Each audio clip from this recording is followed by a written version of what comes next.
Hello and welcome to Unacademy IAS English, a one-stop destination for the English medium civil services aspirants.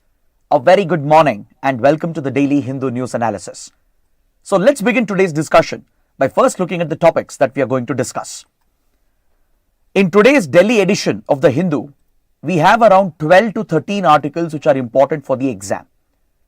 The first 4 or 5 articles, they are all related to the Nobel prizes that were awarded last week. So we will have a detailed discussion on this. I am going to club all these articles together and discuss the importance of the discoveries which have won the Nobel this year. Apart from that, we have around 7 important articles. So let's examine all of them carefully so that you don't have to go back and read the newspaper again. If you guys are liking our initiatives, do support us with your likes, your comments, and don't forget to subscribe to our channel. So let's begin the discussion by looking at these set of articles on page 12 and 13 related to this year's Nobel laureates. Last week, the Nobel Committee announced the Nobel Prizes for physiology, that is medicine, as well as chemistry, physics, literature and peace. So if you guys remember, last week we had discussed the Nobel Prize for medicine or physiology, which was awarded to Victor Ambros and Gary Ruvkun for their discovery of microRNA. This topic we had covered in detail in last week's The Hindu analysis. We understood the role of microRNA and how these two researchers established the presence of microRNA and its role in the formation of the protein structure in our cells and how it plays a role in the translation process.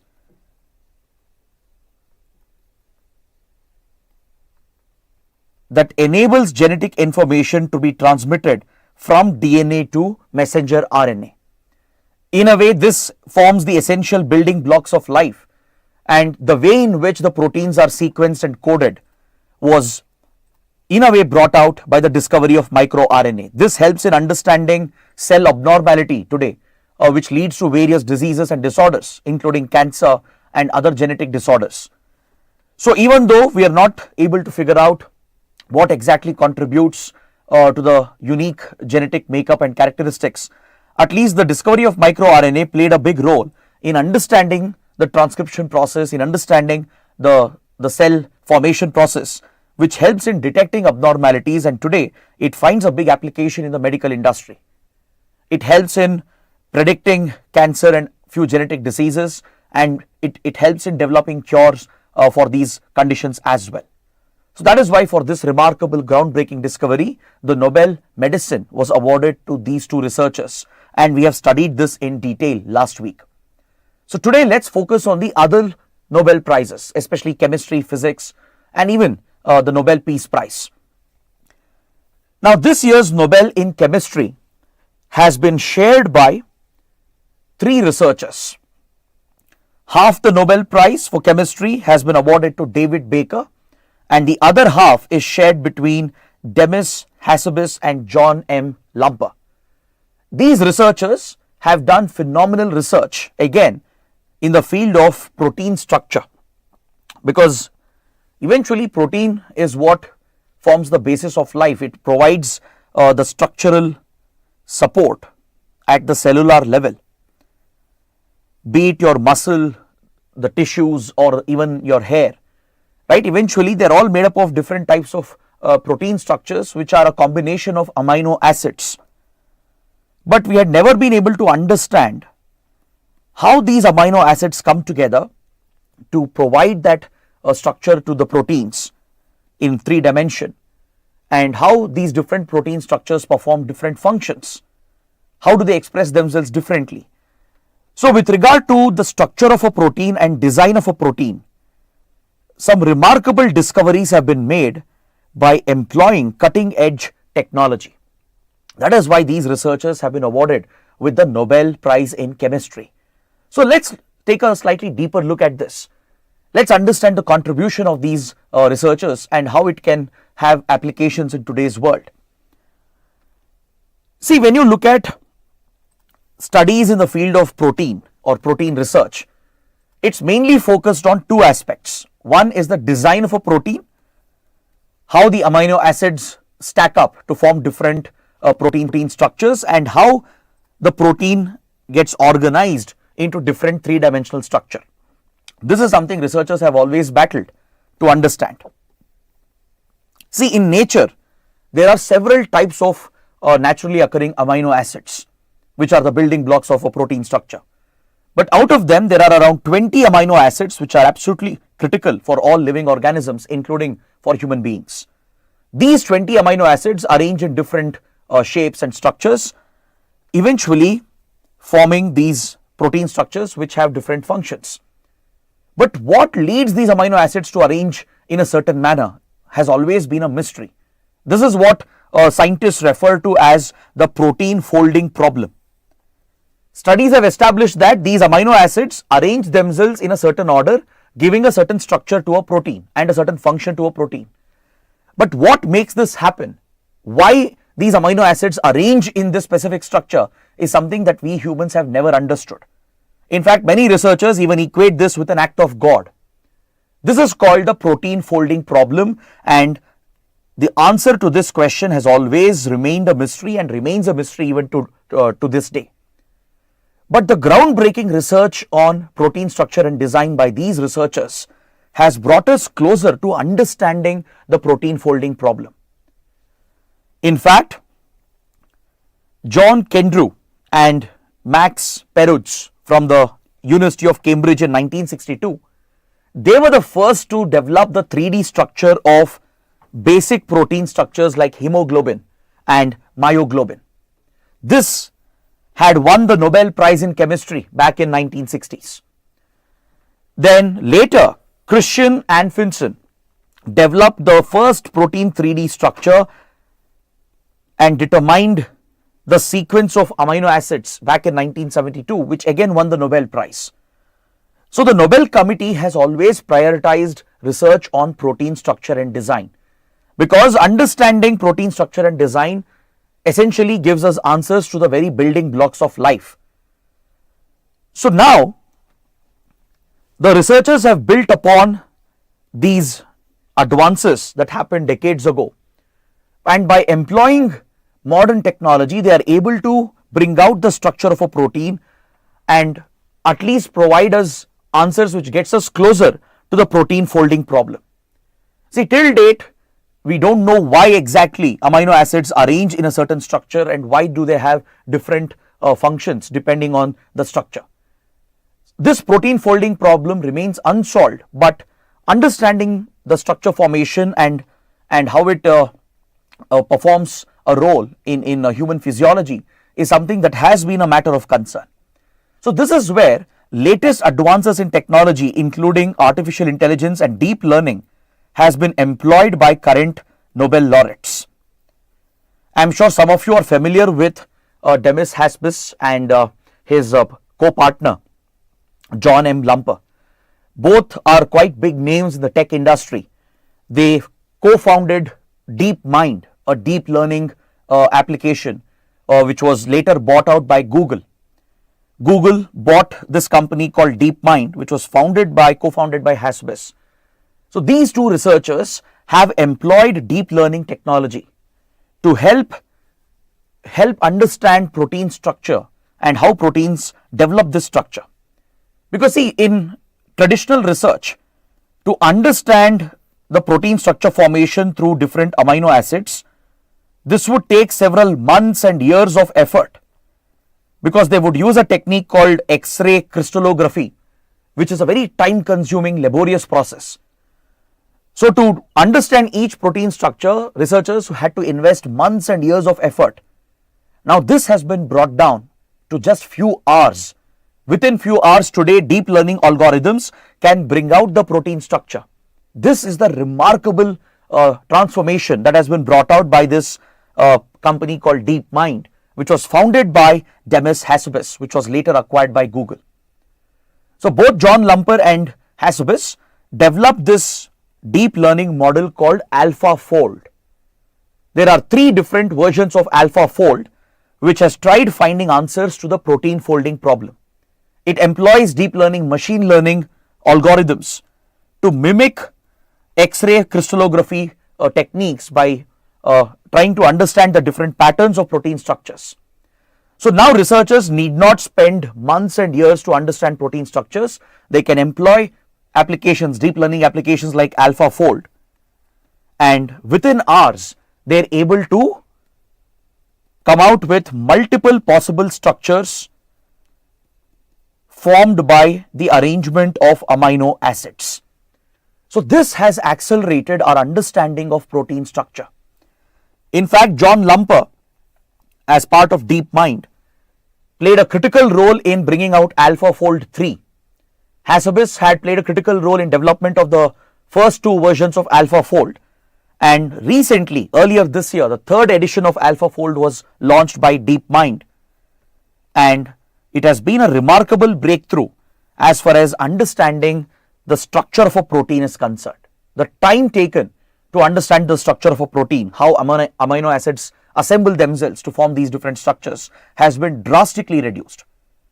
See, over 40-50 years of research, humans have been able to identify protein structure of hardly around 1.7 lakh types of proteins. There are 200 million plus types of proteins occurring in nature. Out of that, we had touched only a bare surface, because to understand each protein structure, it was taking months and years of effort through X-ray crystallography. Now, post 2010, after DeepMind was founded by Hassabis, we have seen a radical shift. There is an exponential increase in the number of protein structures we are able to identify, and especially after 2018, after AlphaFold 2 and recently AlphaFold 3 were launched, these deep learning algorithms are able to bring out lakhs of protein structures within days. Each protein structure can be developed within an hour, and this has enabled researchers to better understand the formation of proteins, how they are structured, how amino acids are assembling. But of course, we are still not able to identify why it happens, why different proteins have different roles, why a certain structure is acquired by a protein. That answer has never been found. That is the protein folding problem.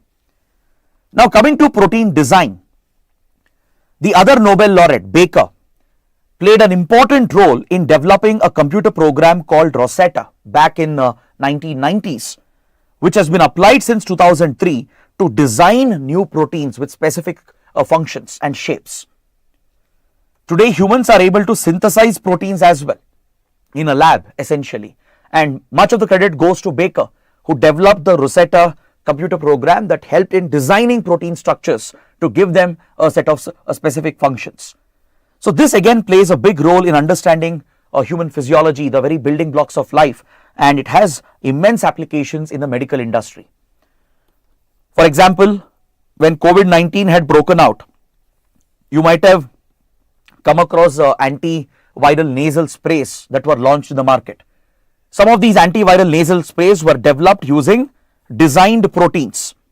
It relied on the same technology developed by Baker using the Rosetta computer program. You can essentially design a protein to perform a certain specific function.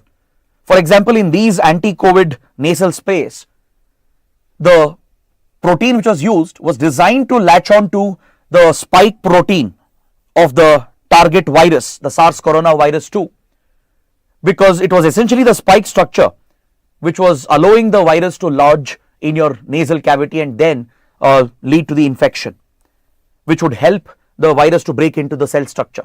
So this antiviral nasal spray specifically targeted the spike protein structure, and this design was made possible because of the research of Baker.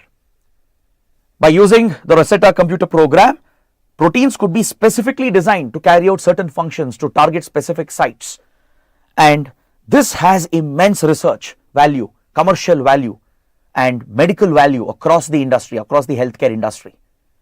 It can be applied in the synthesizing of vitamin B6 using the Diels-Alder reaction. Vitamin B6, as you know, is a key supplement. It can be used to develop biosensors to monitor various vital parameters, including your blood glucose levels.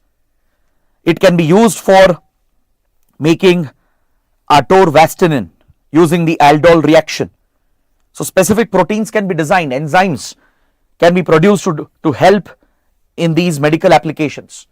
So it's in recognition of this immense contribution of these researchers that the Nobel in chemistry has been awarded to them. So their work has played a role in understanding the structure of protein, especially the work of DeepMind led by Hassabis and Lumper, and the work of Baker has helped in designing proteins to bring out the right enzymes and carry out the right functions so we can be able to treat a lot of diseases. Now coming to the Nobel in physics, this time it's again artificial intelligence. In chemistry as well, we have seen an application of AI deep learning models in protein design and structure, which was recognized, and in physics it is artificial neural networks, which was pioneered by the very founding fathers of AI.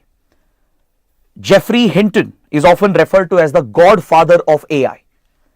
John Hopfield has been one of the leading pioneers of artificial intelligence, who laid the very foundation, the fundamental foundation of artificial neural networks. Today, if you look at your AI programs, the machine learning, deep learning programs, they are built on a basic model called the neuron model or a neural network, which essentially mimics the function of your brain neurons. This very fundamental model concept was developed by Hopfield. We have something called the Hopfield network, which forms the very basis of artificial intelligence. In fact, the work of Geoffrey Hinton paved the way for generative AI, and this is how our brains function, right? Our brains are indeed complex. They are able to perform highly complex functions and come up with quick decisions. And also we have a cognitive ability to recognize patterns based on which we make our decisions. So there is a neural pathway involved in this. There is a psychological aspect or cognitive aspect involved. So applying this into the physical world and developing a artificial network which can mimic those functions is what we call as an artificial neural network. And the foundation for this was laid by none other than John Hopfield. John Hopfield is seen as a pioneer in developing artificial neural networks, a machine that was capable of deep learning, that could recognize patterns, understand different patterns, and based on that learn and improve itself to make better decisions and to give better outputs. So this basic model was first pioneered by these researchers. In fact, the history of AI goes back all the way till 1949, when Canadian psychologist Donald Hebb laid out the neuropsychological model of learning. He postulated that neurons are able to process information and come out with complex and quick decisions because they are not only interconnected, but they are transferring data between them. Each node, each neuron is working as a part of a larger network, enabling faster decision making, pattern recognition, and the most efficient decision making. So this neuropsychological theory of learning that was postulated by Donald Hebb was applied practically and developed as a artificial network by Hopfield in 1983. It was Hopfield who developed the world's first neural network using Hebb's postulate that neurons are interconnected, they are learning from each other, they are sharing data information with each other, and this is how patterns are recognized by our neural networks. See, for example, when we learn different languages, right, we do pick up the patterns and our brains are able to understand those linkages, and you are able to mimic those actions as well. You are able to make a cognitive decision. Of course, there is an element of mechanics involved, an element of neuropsychology involved, but the cognitive decisions we make is largely based on pattern recognition, and this is something which is being mimicked in artificial neural networks.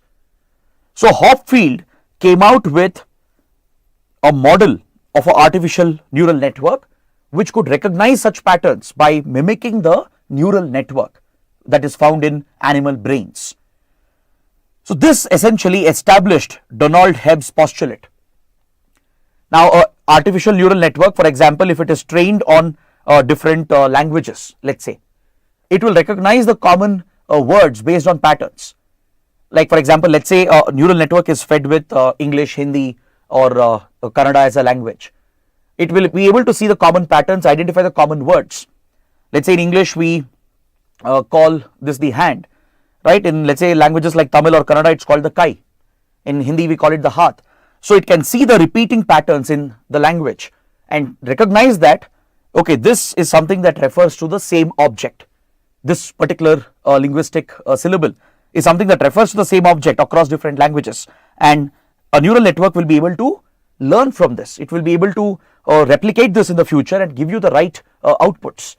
So this model, right, which forms the very basis of our human anatomy, the brain anatomy, was mimicked through artificial neural networks developed by Hopfield, which was based on Hebb's postulate. And also Hopfield came out with a unique way of storing the information, a low energy state, where the information being learnt by the model, by the neural model, would store the information in a low energy state, which today makes possible the applications of AI. Because these models which learn the data, they have to store the data as well for future reference. When they are receiving fresh input, right, they need to compare this with the data they have learned from, right. So here the data is stored in a low energy state, which allows for easier comparison with the learning data, based on which these machines come out with a very close, accurate prediction. They employ a mix of cognitive intelligence with an intersection of neuropsychology and biology. And this is the remarkable work by Hopfield that laid the foundation of artificial intelligence. Then coming to Hinton, Geoffrey Hinton, the godfather of AI, he pioneered AI models, which today is the very foundation of your generative AI. Today, if you are using ChatGPT and other generative AI tools, the very fundamental concept of this was first built by Hinton. He basically worked on the hypotheses of Ludwig Boltzmann. Ludwig Boltzmann postulated back in 1800s, in 1872, he came out with the Boltzmann equation, which would basically predict the different possible states in any given situation. This equation plays a critical role in decision making, in predicting the different possible states that might occur in the future. So this equation was essentially adopted into AI generative models, which also are based on pattern recognition, which learn from these large language models and provide you accurate results. But when a set of data is fed to these generative AI tools, there are different possibilities that they contemplate, and they eventually come out with the best possible outcome based on the data that they have been trained with, or what we call as the training data. So predicting the best possible state, the best possible outcome, is by applying or by employing Boltzmann equation, which was first pioneered by Geoffrey Hinton. So it is this remarkable research of these physicists which laid the very foundation of artificial intelligence. Now many of you might be familiar with Geoffrey Hinton, because recently he created a complete shock around the tech industry when he quit Google. He was again working with Google's AI labs, and he quit last year when he expressed alarm about the rapid advances happening in AI, especially generative AI. The very godfather of AI cautioned us about the potential risks arising out of artificial intelligence. So he quit the company Google, and he has dedicated the rest of his life to spread awareness about the risks associated with AI. As they say, any technology, any revolutionary technology has both advantages and disadvantages, right? A breakthrough technology can transform human life, and it can equally pose a threat to human civilization. In fact, even Hopfield later became a skeptic of AI. The very pioneers of AI saw where the field was headed. They saw the potential that lies ahead. In fact, Geoffrey Hinton went as far ahead as saying that someday in the future, AI could potentially threaten human civilization. So this essentially hit global headlines. So last year, when generative AI was making a breakthrough, the very godfather of AI who laid the foundation for these technologies quit the company itself, and he has raised his voice about the risks of AI, and he has dedicated his entire work to make the world aware about the risks of AI. He has called for a temporary halt for further development in AI technology. In fact, many top leading entrepreneurs have joined him, and they have issued a moratorium urging companies, researchers to not further develop AI before we determine the risks, before we put in place regulations to prevent the adverse effect of AI on human civilization. So that is why Geoffrey Hinton was very popular. Now coming to the Nobel in literature, this is something I covered as well. So just to refresh your memory, South Korean writer Han Kang has been awarded the Nobel literature for a tremendous contribution to the world of poetry.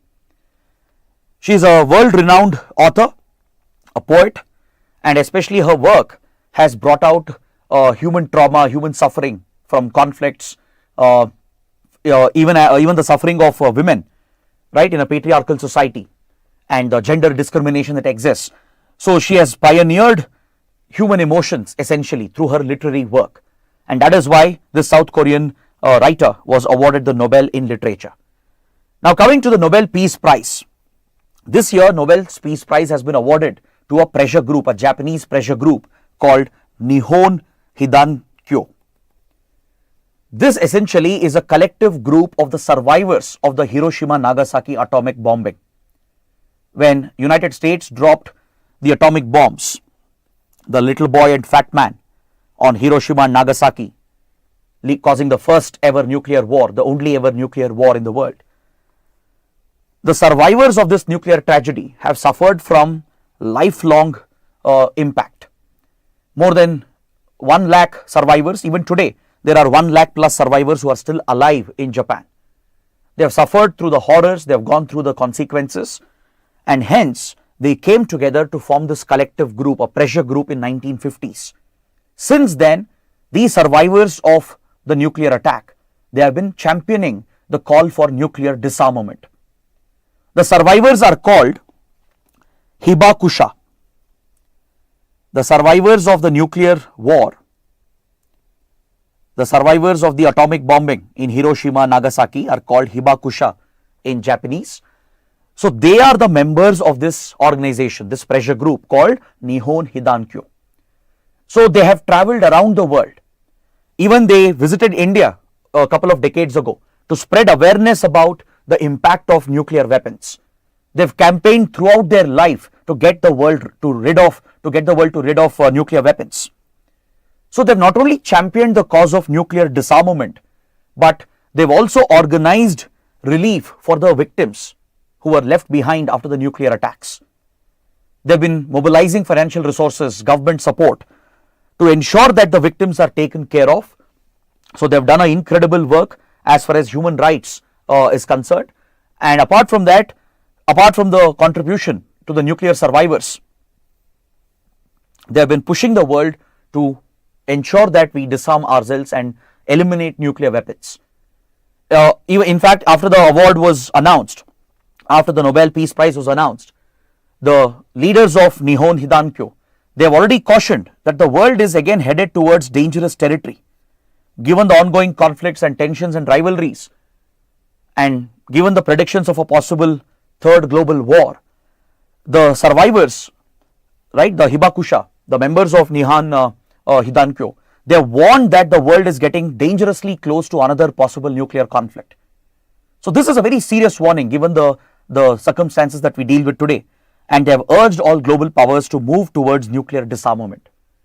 So that's why this group has been recognized with the Nobel Peace Prize. So based on this topic, you can expect a variety of prelims or mains questions. So I'm not giving you a specific practice question here, but please be prepared for the topic, either on these specific technologies or the work of these researchers and the laureates. There can be a mains question, maybe a 10-mark question, right? Even the Nobel in literature, the Nobel Peace Prize can fetch you 10-mark questions, or it could be a straightforward prelims question. Now let's look at the next article. On page 7, we have an article related to certain developments in Bangladesh.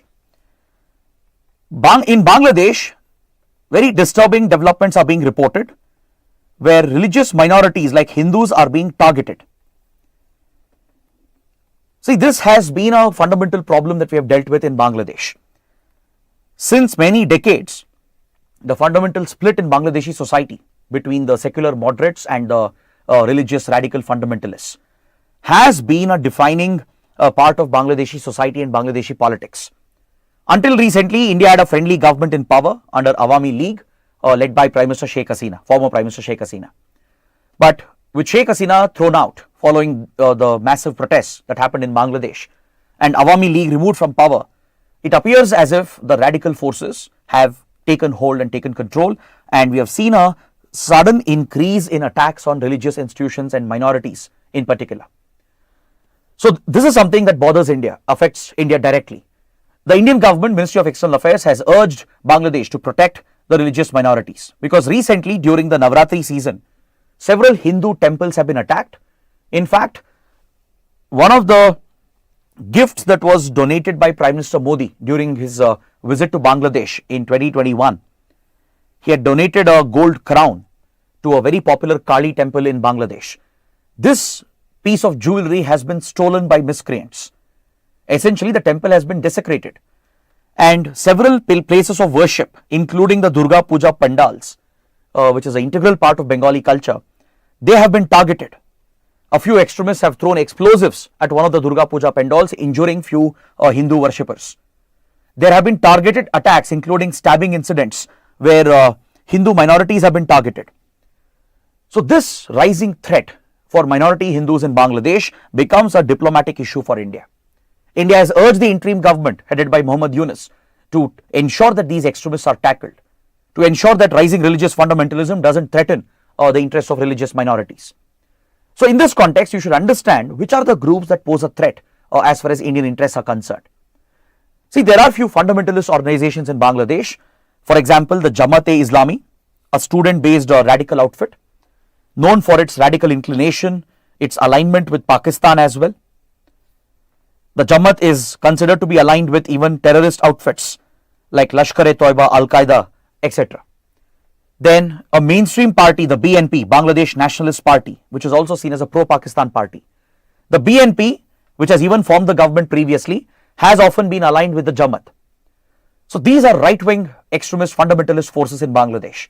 Other than that, you also have another group called the Hifazat-e-Islam, which was even cultivated by Sheikh Hasina. Even when Sheikh Hasina, a moderate secular leader, was in power, she had cultivated Hifazat-e-Islam as a counter to the Jamaat. As Jamaat was a political rival to Sheikh Hasina, which was aligned with the BNP, Sheikh Hasina cultivated few other fundamentalist groups like Hifazat-e-Islam, which today have become notorious for targeting religious minorities. So these are the different fundamentalist groups and political factions which are considered as a threat by India. So one needs to keep a watch on these developments because Indian government has taken a direct interest on these incidents, and it's in this context that India justifies the Citizenship Amendment Act. It specifically grants Indian citizenship to religious minorities from Afghanistan, Pakistan and Bangladesh where they face religious persecution. If the minorities of these three countries have been targeted on the grounds of their religion, and if they have been oppressed and discriminated, they can seek shelter in India and apply for Indian citizenship under the controversial Citizenship Amendment Act. Is that clear? So this is something you should note, that India has taken a stand. It has expressed its support for religious minorities. It has expressed concern about the targeted attacks, and it has urged Bangladesh to protect its religious minorities. So this is something that could have an impact on India-Bangladesh relations. Next, on page 14, we have an article referring to the conduct of Israel in the ongoing Gaza war. As you all know, after the October 7th attack of last year by Hamas, Israel retaliated against Hamas by launching a full-on invasion into Gaza. In this ongoing war, Israel is accused of using disproportionate force, and as per reports, more than 40,000 Palestinians have been killed. Majority of them are innocent civilians. So Israel stands accused of committing a genocide. It stands accused of committing war crimes. So now a UN inquiry conducted by the UN High Commissioner for Human Rights has established some of the war crimes of Israeli Defense Forces. According to this UN report brought out by the UN Office of High Commissioner for Human Rights, Israeli Defense Forces deliberately targeted health infrastructure in Gaza. This shows the level of depravity of the Israeli Defense Forces according to the United Nations. Several medics were deliberately targeted, meaning doctors, nurses, paramedics were deliberately targeted. And according to WHO and other human rights organizations which are working on the ground, close to 1,000 medical professionals have been killed, and most of them have been deliberate strikes. And according to the UN report, Israeli Defense Forces have deliberately hit hospital infrastructure. They have prevented patients as well from accessing essential first aid, and this goes against the existing international conventions. Because providing medical treatment to the injured, whether they are combatants or non-combatants, is a mandated right. It's a essential protection provided through the Geneva Conventions. So be it a combatant, be it a soldier involved in the conflict who is injured, or be it a non-combatant, be it a civilian. So availing medical treatment, getting first aid is a guaranteed right which can't be disrupted by either of the parties which are fighting the war.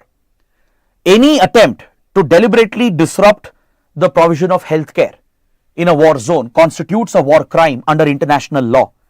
And the UN committee has said it has enough evidence to hold Israel accountable for war crimes, for deliberately targeting hospitals, healthcare infrastructure, and especially for killing medics, including doctors, nurses, and paramedics. In some cases, they have been deliberately targeted according to this UN report. So this report is very disturbing, and it raises concerns about Israel's disproportionate use of force. But of course, Israel denies the allegations.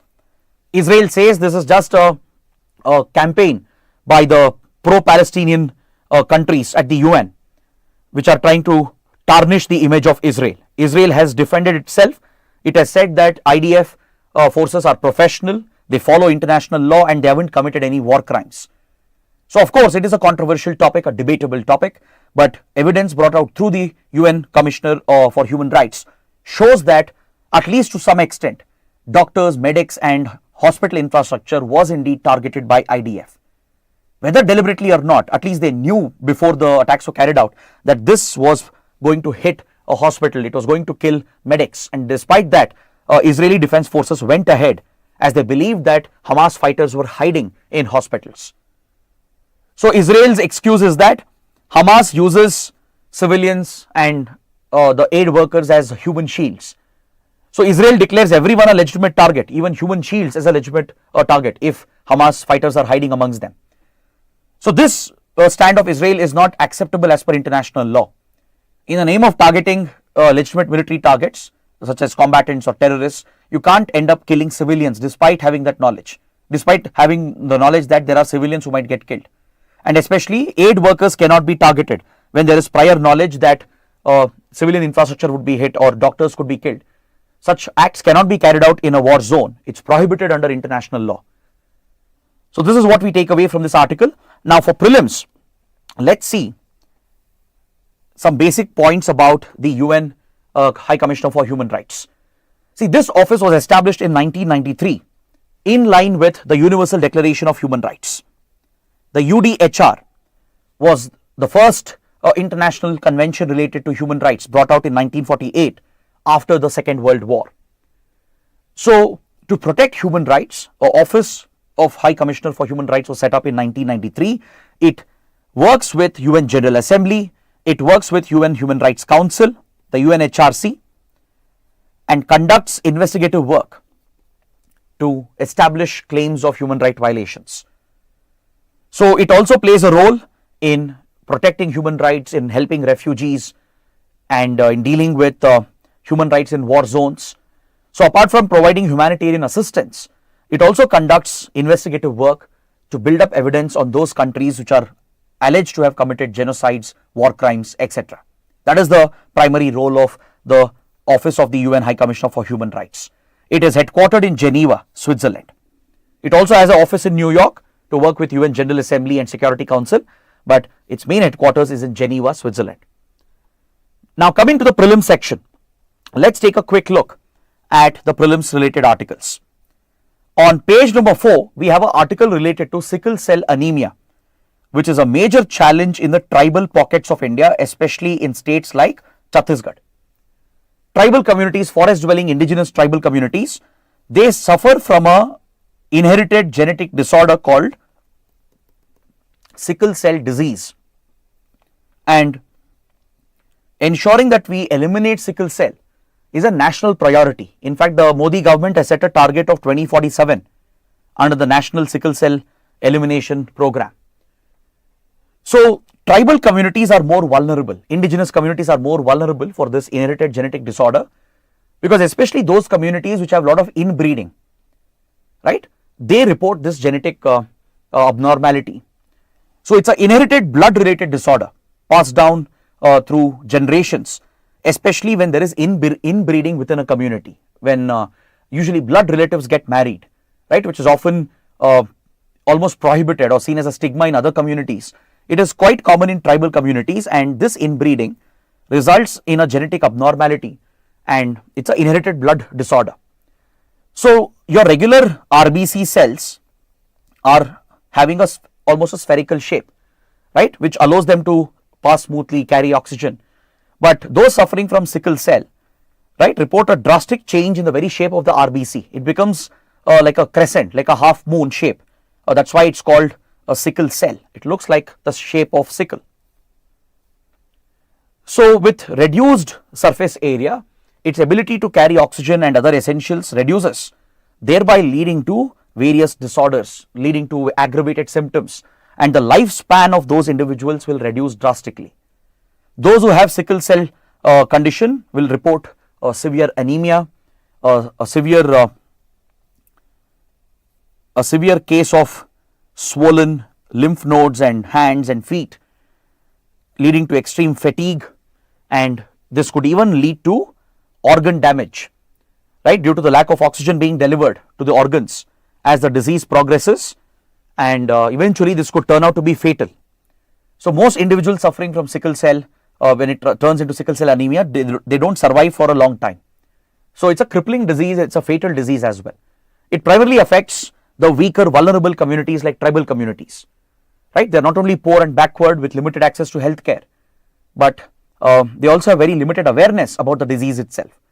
So, this is usually a result of inbreeding within the community. So, to tackle this and also to use the advances in genetic sciences to help prevent the propagation of this genetic disorder, the government of India has a national program to eliminate sickle cell by 2047. It's a very ambitious goal India has set for itself.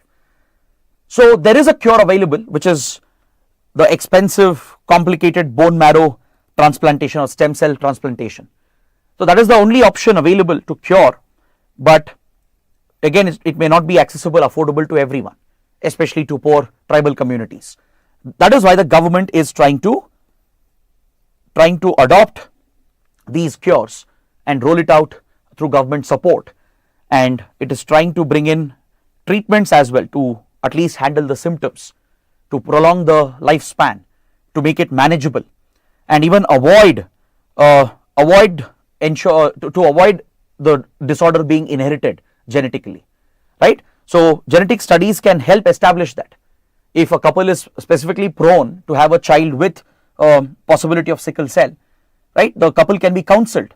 Counseling can be provided to encourage them to not have a biological child, right. So, that way you can prevent the propagation of the inherited blood disorder. So, this is what the government is trying to do under the National Sickle Cell Anemia Elimination Mission, where we have a goal, ambitious goal, to eliminate this disorder by 2047. Next, on page 7, we have an article related to the United Nations Interim Force in Lebanon, which has been in the news.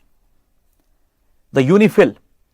Israel has allegedly targeted UN peacekeeping forces deployed in Lebanon, right. In Lebanon, there is a conflict zone, an active conflict zone, where a blue line has been drawn, which is a designated peace line, which is manned by UN peacekeeping forces. They are deployed under the flag of UNIFIL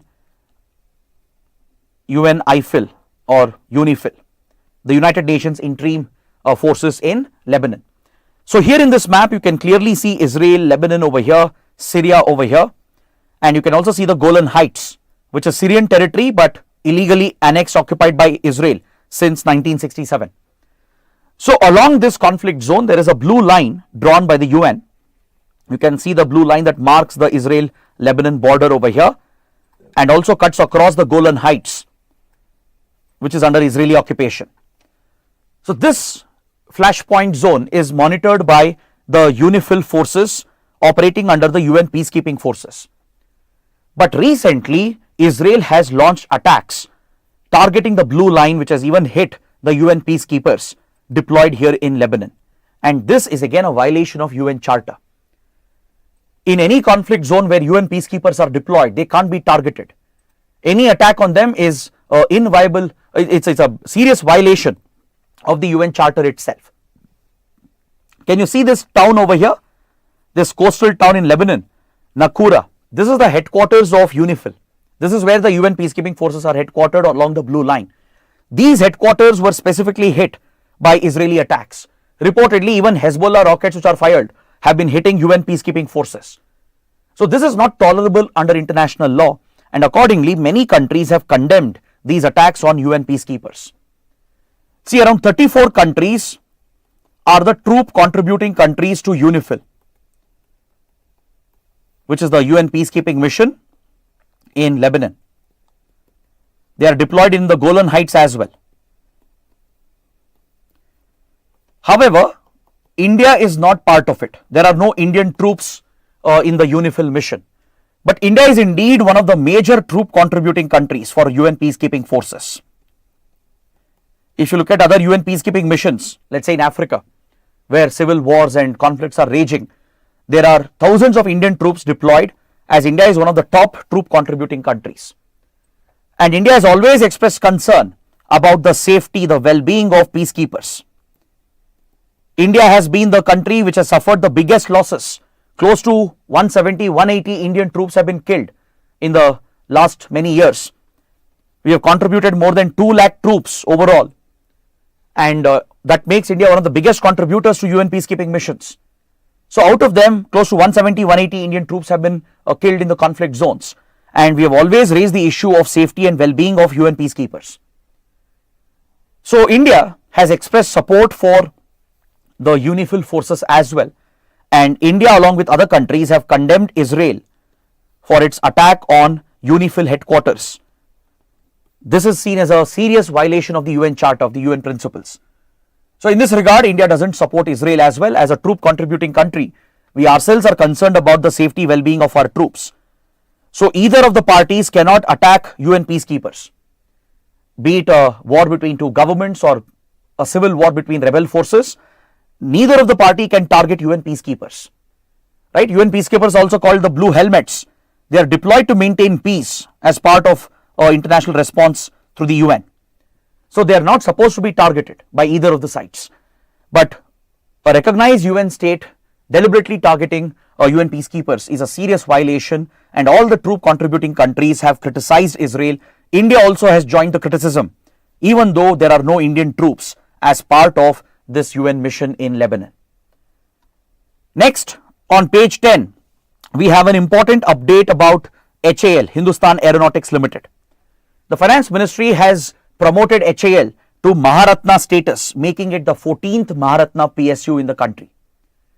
See, if you look at public sector enterprises, the CPSEs, the Central Public Sector Enterprises, they are awarded different tags such as Mini Ratna,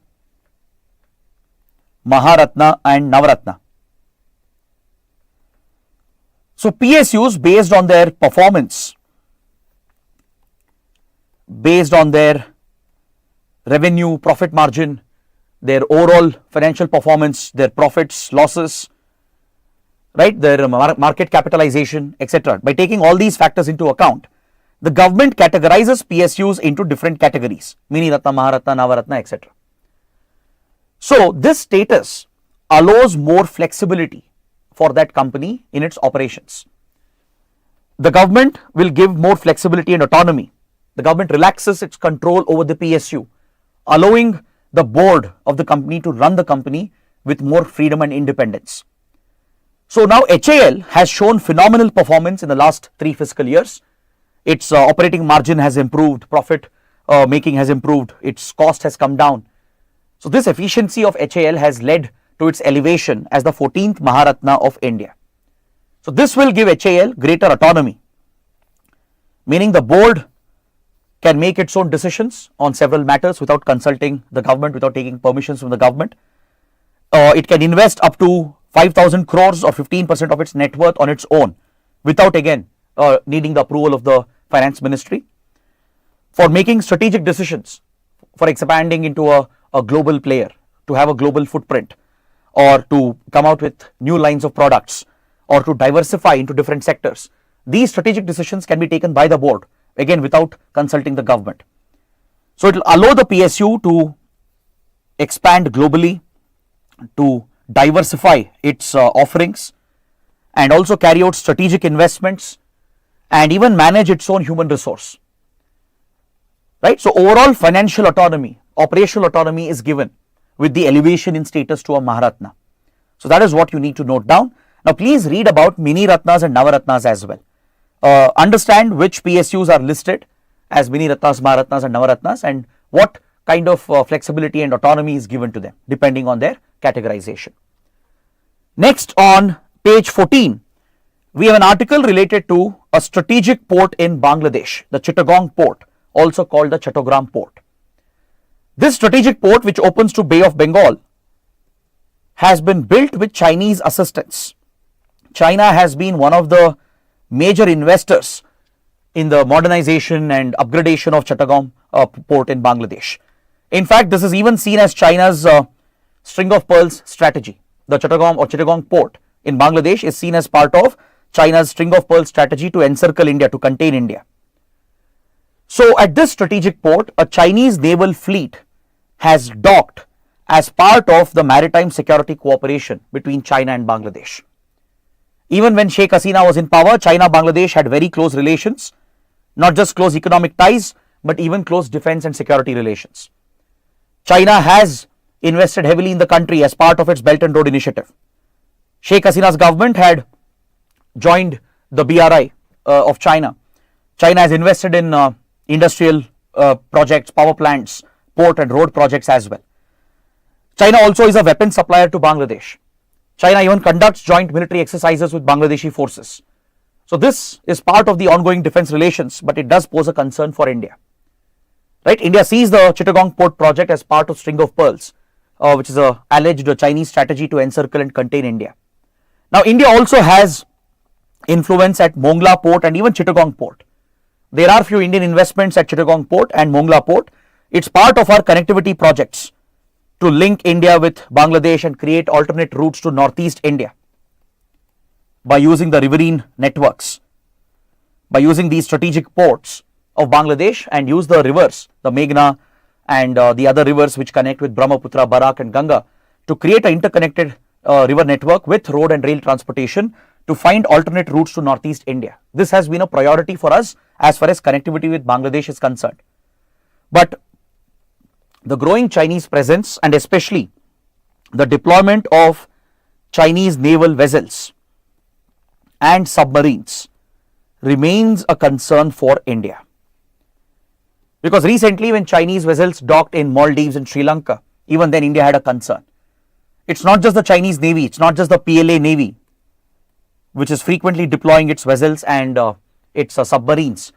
It's even the Chinese spy vessels which are entering the Indian Ocean repeatedly, docking in these strategic ports.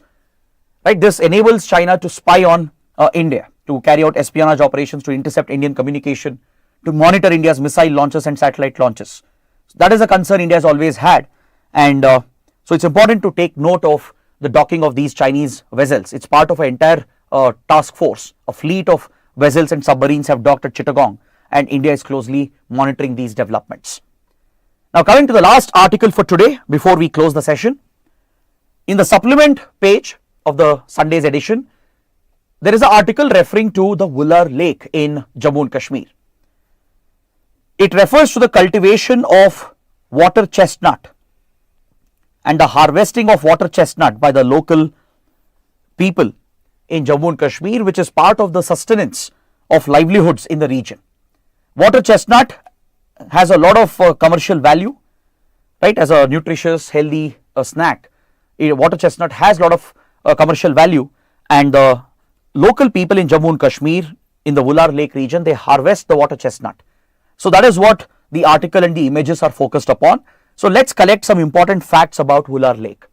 It is the largest freshwater lake in India and the second largest in Asia. So please remember that. It is mainly fed by the Jhelum river, which is part of the Indus river basin in Jammu and Kashmir, and it's located at the foothills of the Harmukh mountain as part of the Pir Panjal ranges of the Himalayas. It is a result of intense seismic activity. This lake bed, the lake basin, which is a small depression formed here where the water of the Jhelum fills in, it is a result of tectonic activity from millions of years. As you know, the Himalayas is an active tectonic zone. As the Indian plate keeps diving under the Eurasian plate, it keeps pushing up the material leading to the formation of the Himalayas, and also creates these depression points, which eventually turns into these lakes. Since it is fed by the Jhelum, it is fed with clean fresh water from the Himalayas, making it the largest freshwater lake in India.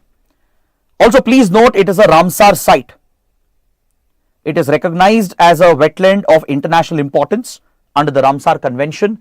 It's an important habitat for birds, including migratory birds. It's an important bird area and a Ramsar site. So these are some basic pointers about the Wular Lake in Jammu and Kashmir. So on this note, I bring today's analysis to an end. I hope you guys have liked the session, understood all the key points, and if you did benefit from this, do let me know in the comment section. And also do press the like button. So that is it for today. Let's catch up tomorrow again. Till then, take care. Have a good day.